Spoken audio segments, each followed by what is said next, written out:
Good evening, Bahamas. I'm Amajal Knowles with your JCN News on this Friday, March 23rd. Good having you with us. Despite he and Peter Krieger being removed as managers of Obon Energies, Satpal Dona was last night in Grand Bahama addressing a town meeting on the proposed $5.5 billion project, the details of which the government admits it could have been handled better. Mr. Dona at the time sought to quash fears about the deal, charging that his company has so far poured some $10 million in locking down the best location. His name and that of Krieger made its way into opposition leader Philip Davis's address to his party's public meeting at the Sadie Curtis Primary School last evening, during which these questions were thrown out. How many acres are being given away? Whose land it is? Where is the funding for the proposed refinery? Why is it necessary to proceed with a heads of agreement without an EIA study, which sits on one of the most pristine ecological environments in the community of Grand Bahama? And my favorite question remains, who is the mystery man and real owners of Obon Energies? Right? The suggestions of mistests by the Prime Minister fell short of answering any of these questions, and his communication opened new revelations. You see, according to the Prime Minister, Mr. Krieger threw in the towel on March 1st, but Mr. Davis is asking for proof, and here's why. The same document that was sent to give all this information, there's a form that's required to be filled in by the person who sent it.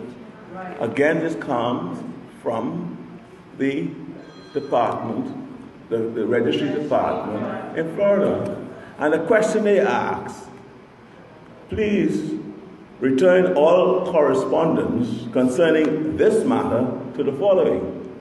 So if you no longer involved with the company, you wouldn't expect them to be corresponding with you anymore. You don't expect that. But who are they to contact afterwards? The same Peter Krieger. Mr. Davis is now calling on the entire Minister administration to resign in the face of betrayal, deceit, and corruption. The Democratic National Alliance also asking questions about the Minister administration's intentions with the Obon project. DNA interim leader Christopher Mortimer in a press statement saying that the Obon revelations have caught the Minister administration in a web of inaccuracies, half-truths, and misstatements, as well as fraud. And the most unsettling part is that the revelations are still coming. He went on to say that this administration has endorsed a project replete with unsavory characters. The heads of agreement has been purportedly signed on 3 different occasions, adding that Obon has no history in the oil refining business, and nearly 700 acres of Crown land has been given away, as well as Obon will not pay taxes, which other businesses must pay. The DNA is calling for the immediate review and, if necessary, cancellation of the Obon project. Meantime, Prime Minister Dr. Obon is headed to church last night, where he stressed the importance of grounding young people in godly principles. Times are different from my growing up. Whatever the preacher said to me was accepted. Whatever my teacher said to me was gospel. But today, we are exposed to every wind and leaf.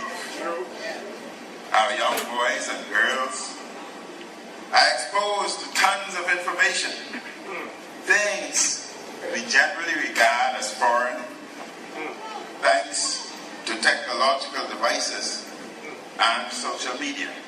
Dr. Menes called on delegates of the 97th Annual Church of God Convention to ensure youngsters go to Bible school. I am of the view that once given spiritual tools, our young people will survive the fiery darts of the wicked.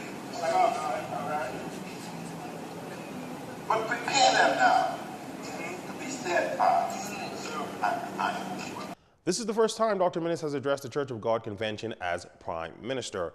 The Bahamas Customs Department is implementing an electronic single window. The idea is to simplify international trade and business processes, providing around-the-clock access to relevant government services. Superintendent of Customs Jasmine Hudson says the ESW will essentially make it easier for the Customs Department to track concessions. Superintendent Hudson says the system will also ensure a smoother process for pleasure vessels coming into the country. The ESW will facilitate all trade coming and going out of the country. You're watching JCN News. Stay with us. This segment of the news was brought to you by Alive.